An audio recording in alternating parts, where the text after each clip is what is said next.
आज नवंबर की 8 तारीख है और मैं इस बगीचे में खड़ा हूँ।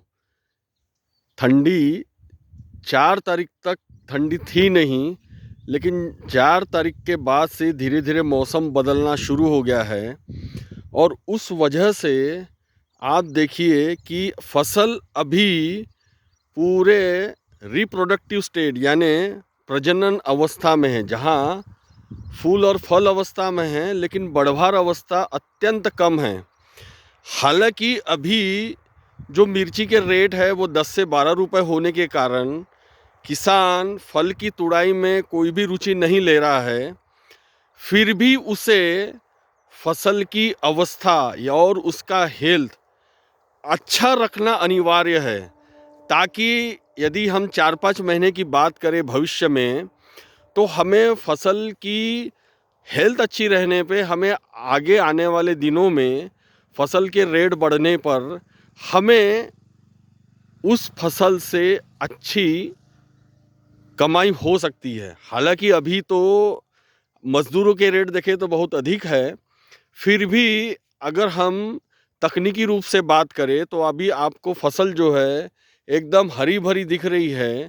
इसका अर्थ ये हुआ कि बारिश जो 2 और 3 तारीख तक पड़ी थी, जिसमें आसमान और बादल छाए हुए थे, उस अवस्था के बाद से अभी धूप अवस्था है। तो आप ये सोच सकते हैं तकनीकी रूप से कि प्रकाश अवशोषण बहुत अच्छी तरीके से स्पीड से हो रहा है, तभी हमें फसल पर फल और इसकी जो हेल्थ है वो बहुत अच्छी दिख रही है।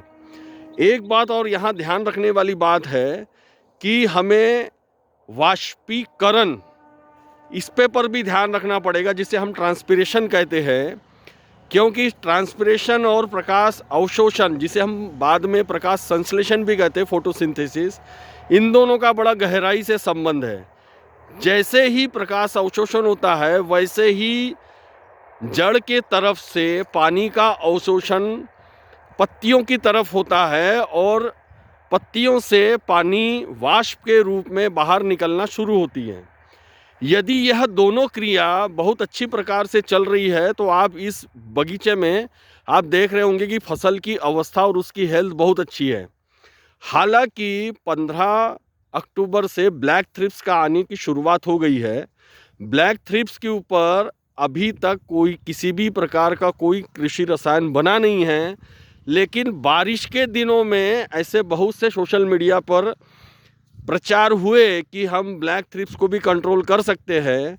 हालांकि जो बारिश की अवस्था होती है, उसमें अंतरिक्ष से आने वाले मीटेरॉइड्स, जो कि खनिज तत्व होते हैं, और पृथ्वी के गुरुत्वाकर्षण के कारण पृथ्वी के वायुमंडल में आ जाते हैं, और नीचे से जो वाष्पीकरण होता है जल का, वह अधिक ऊंचाई पे जाकर बर्फ में तब्दील हो जाता है। और जब बर्फ में तब्दील होता है तो उन्हें एक आधार होना चिपकने के लिए, तो वो मीटेरॉइड्स होते हैं। और जब बिजली कड़कती है बारिश के समय, तो जो हमारे वायुमंडल की नाइट्रोजन है, वो नाइट्रेट नाइट्रोजन में परिवर्तित होकर जल में मिल जाती है, और वही बारिश के साथ जमीन पर आती है। तो हमें सभी तरफ हरियाली दिखती है, और हमारी जो कृषि की शुरुआत है वो बारिश के साथ ही होती है।